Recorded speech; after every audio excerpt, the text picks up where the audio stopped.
얼어붙은 바다. 그것은 현해탄을 뜻하기도 하고 그 현해탄을 사이에 두고 있는 한국인들과 일본인들의 얼어붙은 마음을 뜻하기도 합니다. 여러분들께서 방금 보신 이 드라마 얼어붙은 바다는 한일 관계를 가장 단적으로 표현해주는 말이라고 할 수가 있겠습니다. 그러나 바다 건너 일본인들의 마음을 무엇이 그토록 얼어붙게 만들었는지 그 이유를 우리는 알지 못합니다. 그러나 일본을 보는 한국인들의 마음이 무엇 때문에 얼어붙었는지는 나는 그 이유를 분명하게 알고 있습니다.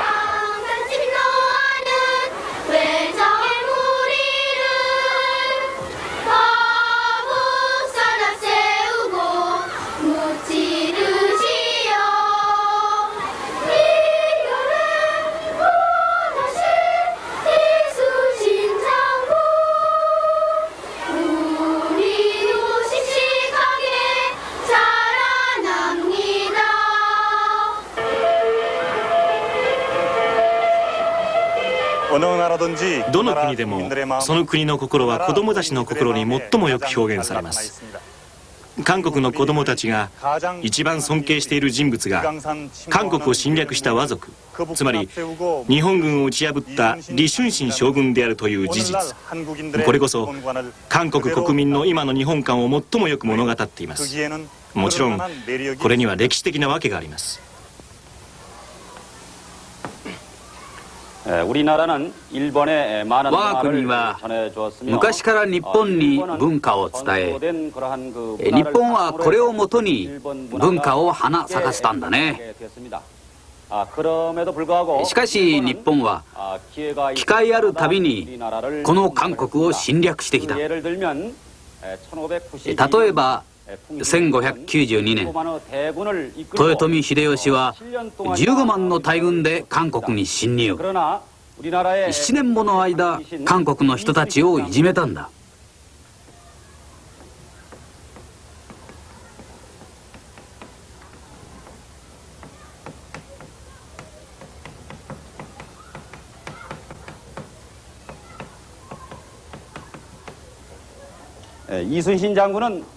ところが我が李承信将軍はわずかな機構戦を使って敵を撃破した。原国各地では義兵、つまり正義のために人々が立ち上がり、僧侶たちも日本軍と戦ったんだ。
1919年3월1919年3月1日、主権を奪われてから10年目の年、ここパゴダ公園で先人たちは独立宣言書を読み上げました。そして日程、日本帝国主義の従権に立ち向かい、独立万歳を叫びながら無残に殺されていったのです。独立こそ勝ち取れませんでしたが、民族の自覚という形の動きがここパゴダ公園で誕生しました。今日もこの公園を訪れる韓国の人々は皆あの時の万歳の声と日程の銃剣で倒れた功績ある先人たちのうめき声を聞くのです。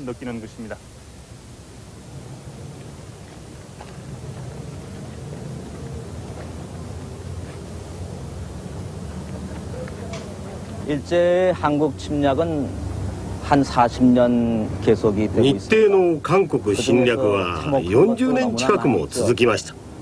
먼저 보면은 その間、 헌병 いろいろ残酷な事実がありました。 한국인들을 다스리는 데 있어서 まず、日本の憲兵と警察が政治、 정치,経 경제, 済 사회, 문화에 걸쳐서 社会、文化の面で 60여 가지에 해당하는 いわゆる武断統治、 피고 있습니다. 武力を前面に押し出した支配を強行しました。 세계 유례가 없는 그 この統治方式は世界に例のない悪辣なものでした。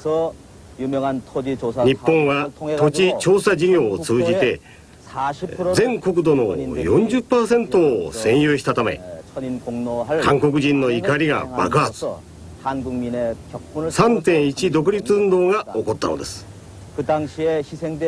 あの時殺された7500人のうち7000人は手足や鼻、あるいは耳をそがれ、身元がわからないほど無残な状態にされました。 1920年代に入ってからは米の増産運動を推し進めましたが、できた米の半分はモッポ、クンサン、フザンなどの港から日本に持ち去られました。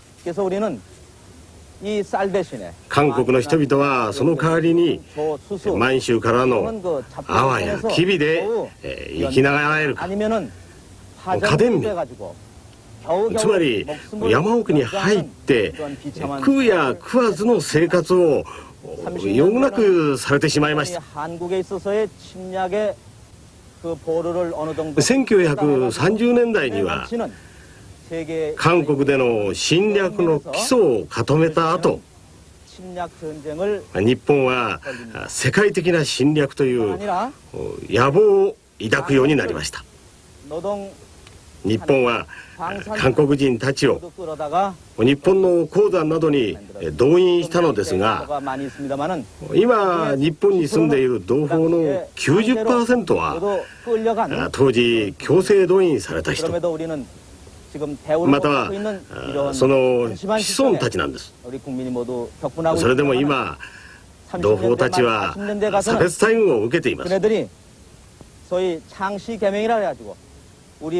1940年代に入ると日本は創始改名を行い、韓国民固有の名前を日本式の名前に変えさせ、民族自体を抹殺しようとしました。 일본뿐만 아니라 저 버마 또는 인도에까지 끌어다가 희생시킨 그러한 일이 있습니다. 더욱이 정신대라 해가지고 우리 한국의 여자들을 また学徒という名で学生たちをビルマ、インドシナなどの戦場に駆り立てたばかりか、韓国の女性たちを挺身隊という名の慰安婦として動員していきました。 このような事実は民族史的な立場から考えて許せないことです。 일본을 어떻게 생각하십니까? 저는 일본을 굉장히 나쁘게 생각하는 사람 중에 한 사람인데요. 일본 사람들은 우리나라 사람들을 굉장히 무시하는 감이 많은 것 같아요. 예를 들어가지고 그 우리나라 사람을 깔본다든가 아니면은 자기네 이익을 위해서 우리나라 사람들을 이용하는 면이라든가 여러 가지로 좋지 않다고 생각합니다. 저와 같은 아이 또래 학생들은 옛날에 우리 엄마 아버님들이 당했던 그러니까 일제 치하의 시대를 겪지 않았기 때문에 확실히 뭐라고 얘기할 수는 없지만은 아무튼 저희가 그러니까 1인들한테 당하지 못할 그런 그러니까 치욕을 당했다고 생각을 해요. 그래서 솔직히 일본인이라고 하면은 그러니까는 이유를 막론하고 무조건 이렇게 좋지 않은 감정을 갖게 되는 건 사실인데, 그러니까 그거는 과거고 앞으로 중요한 거는 현재 내지는 미래일 것 같아요. 그래서 과거에 우리가 당했던 건 당했던 거고, 앞으로 현재에는 그러니까는 일본이 우리보다 나은 게 있으면은 저희가 본받고, 또 우리가 그들한테 이렇게 알려줄 게 있으면 알려주고 이래가지고, 그러니까는 뭐 멀고도 가까운 나라 일본이라고 하는데, 그러니까는 서로 상호 교류해가지고, 그러니까 좋은 건 서로 받아들이고 나쁜 거는 배척하고 이래가면서 그 옛날의 감정을 없애고 좀 좋게 지내는 그런 사회가 돼야 할 것 같아요. 이웃이 울타리가 서로 튼튼하면은 외부에서 오는 그런 그 나쁜 영향도 막을 수 있듯이 서로 그 손을 잡고 울타리를 튼튼히 할 수 있도록 그렇게 했으면 좋겠다 하는 게 제 생각입니다.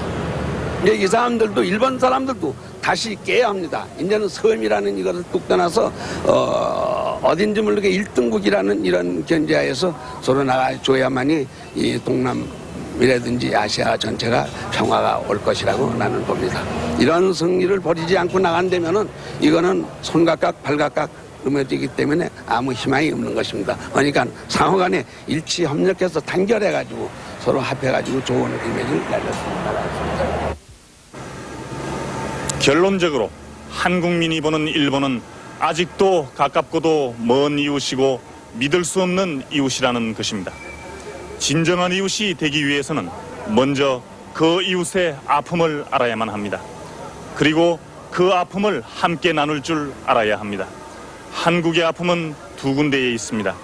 두 군데 모두 60만 명씩이 아픔을 겪고 있습니다.